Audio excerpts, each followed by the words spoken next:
बैठे भाग किया ना। वेद तो पहले से ही थे।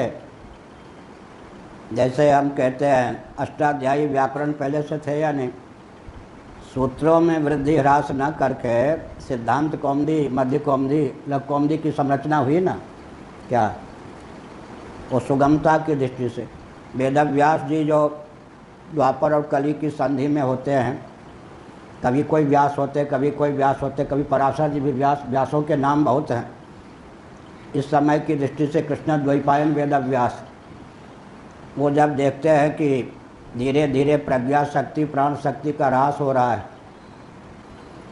एक व्यक्ति सम्मिलित वेद में कितना ऋक् का अंश है, कितना यजुः का अंश है, कितना साम का अंश है, कितना अथर्व का अंश है, यह विभाग नहीं कर सकता।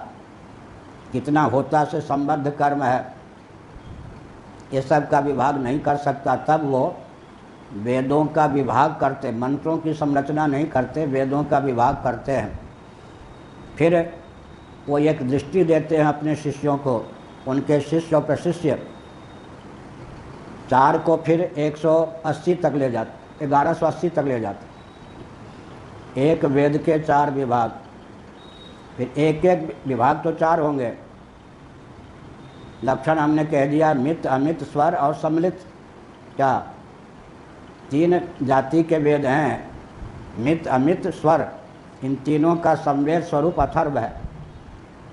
वेद तो चार होंगे, लेकिन शाखाओं के माध्यम से मुक्तिकोपनिषद के अनुसार, लोगों को ये चीज़ मालूम कम है, नहीं के बराबर। मुक्तिकोपनिषद के अनुसार 1180 शाखाएं वेद की होती। शीतोपनिषद के अनुसार 1135 शाखाएं वेद की होती। सूत संहिता के अनुसार और व्याकरण महाभाष्य के अनुसार, आज ही हमने लिखा है गणित के ग्रंथ में ये सब, गणित शास्त्र लिख रहे, उसमें ये सब आज ही लिखा। सूत संहिता के अनुसार 1131 वेद की शाखाएं हैं। व्याकरण पर जो महाभाष्य है उसके अनुसार भी 1131 वेद की शाखाएं। अब पूरे विश्व में 8-9 शाखाएं शेष हैं, बाकी कालक्रम से विलुप्त हो गई। कल मैंने कहा था जहाज, हाँ बैठिए, यजुर्वेद को लेकर एक कठ मुनि हुए। उन्होंने जितने मंत्रों का दर्शन किया, उनके नाम पर काठक शाखा का निर्माण हो गया। अभी भामती में आएगा, कठ ऋषि विशेष, काठाह उनके अनुयायी। इस प्रकार से शौनक ऋषियों ने क्या किया, वेदव्यास जी की परंपरा में ऋषियों ने क्या किया, तो वो सुगमता के लिए एक वेद के भी इतने विभाग कर दिए। उसमें भी वैज्ञानिकता है। अभी हमारे 4 ग्रंथ छपे हैं, उसमें व्याकरण, तंत्र और गणित तीनों का सामंजस्य एक ग्रंथ में हो।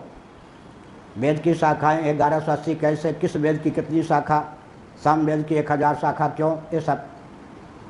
तो वो उसका गणित क्या है, बहुत बढ़िया गणित है, हमने उसमें लिखा है। उसका नाम है अक्षरागमांक मालिका नामक ग्रंथ, अक्षरागमांक मालिका।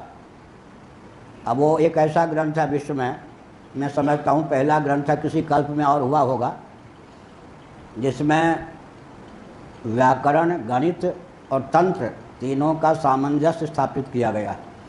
शाखाओं की गिनती ऐसे क्यों, उसके भी पीछे जो विज्ञान है उसमें हमने विस्तार पूर्वक लिखा है, बिल्कुल सटीक लिखा है।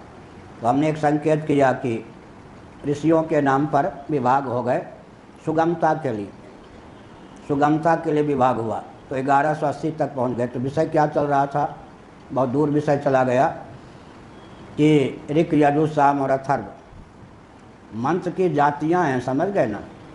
उन जातियों के आधार पर मंत्र, उन जातियों के आधार पर वेद का विभाग कर दिया गया, ताकि भविष्य में एक ही व्यक्ति समग्र वेद का अध्ययन कर ले, कठिन है। और अपनी प्रज्ञा शक्ति के बल पर कौन सा अंश मंत्र ऋक जाति का है, कौन सा अथर्व का, कौन सा साम का, कौन से यजु का, ये सब विवेक नहीं रह जाएगा। कौन ब्राह्मण भाग है, कितना अंश, एक ही जगह ब्राह्मण भाग है, कितना अंश मंत्र भाग है, इसका विश्लेषण भी आगे के लोगों को नहीं प्राप्त होगा। तो अनुग्रह पूर्वक को वेद का विभाग किया गया। आर्य समाजी जो गाली देते हैं कि वेद व्यास ने वेद को नष्ट कर दिया विभाग करके, वो नहीं।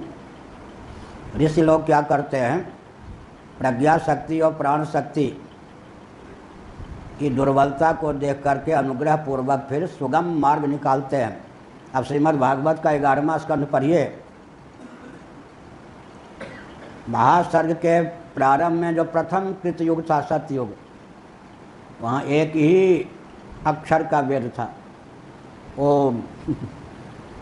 महासर्ग के प्रारंभ में प्रथम जो सतयुग हुआ, जो श्रोता है महासर्ग, अच्छा वो उधर गणेश जी के लिए, ठीक है। महासर्ग के प्रारंभ में जो प्रथम सतयुग हुआ, उसमें एक अक्षर ही, प्रणव ही, ओम ही क्या था, वेद था। अब इसका मतलब क्या है, बहुत ये सब कठिन विषय आज अपने आप आ गया। इसका अर्थ ये नहीं है कि आगे चलकर महर्षियों ने वेद की रचना की, वेद तो पौरुषेय है, लेकिन अभिव्यक्ति में काल है। अभिव्यक्ति के काल को रचना काल मान लेना भ्रम है। एक बार उज्जैन में एक छत पर क्या अभिव्यक्ति का जो समय है, आधुनिक व्यक्ति कल्पना करके उसको रचना का काल मान लेते, समझ गए।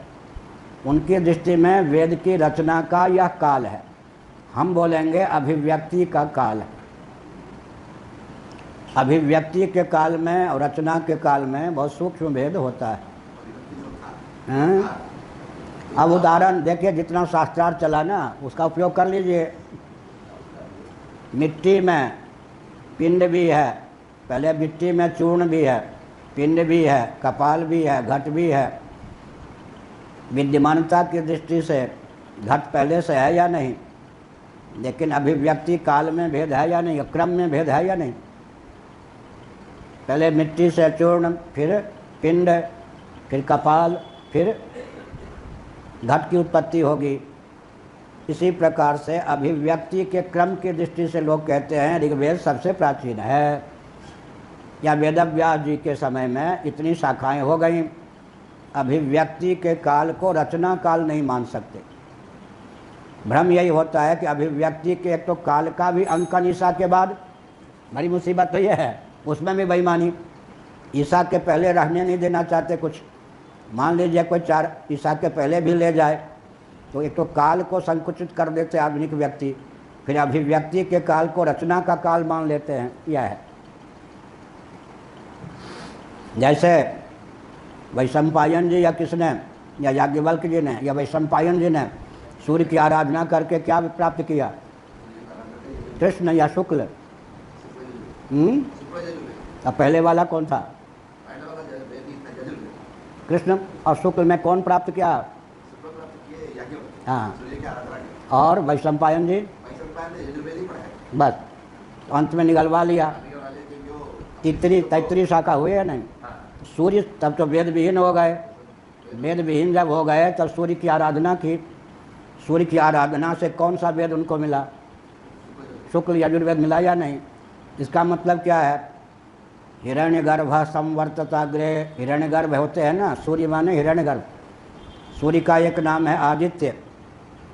आदित्य की व्युत्पत्ति 2 ढंग से होती है। हिरण्यगर्भ संवर्तताग्रे, अग्रे को लेकर आदिम पुरुष, आदि पुरुष आदित्य। एक होता आदित्य नंदन का नाम आदित्य। मत्स्य पुराण में ब्रह्मा जी को आदित्य क्यों कहा गया, आदिम आदि पुरुष होने के कारण। हिरण्यगर्भ समवर्तताग्रे, जैसे कोई पुस्तक यहाँ लुप्त हो जाए तो कोई बृहद ग्रंथागार में उसकी प्राप्ति हो जाए। इसीलिए एक मर्यादा है, बहुत गंभीर विषय है। मर्त्यलोक में कालक्रम से वेद की जो शाखा या जो वेद का अंश लुप्त होता जाता है, लुप्त होकर चला कहाँ जाता है, आदित्य मंडल में स्थित रहता है। तो वेद की जो शाखा लुप्त होती जाती है, जो भाग यहाँ लुप्त हो जाता है, यहाँ आदर्शन को प्राप्त होता है। लेकिन वह मूल में आदित्य मंडल में जाकर सन्निहित रहता है। इसलिए आदित्य मंडल जो है उसमें मानो इतना बड़ा ग्रंथागार है, मानो आदित्य जो है समग्र वेद के केंद्र हैं, उनके अनुग्रह से लुप्त शाखा की भी प्राप्ति हो सकती है। वो जो अभिव्यक्ति काल है उसी को लोग रचना काल मान लेते हैं। ऋषि मंत्र द्रष्टा होते हैं, मंत्रार्थविद होते हैं, मंत्र के रचयिता नहीं होते। इसलिए दृष्टा तो तब व्यक्ति बनता है जब दृश्य का दर्शन करे, तो दृश्य की विद्यमानता होगी तब तो दृष्टा कोई उसका दर्शन करेगा। इस दृष्टि से वेदों को अपौरुषेय माना जाता है।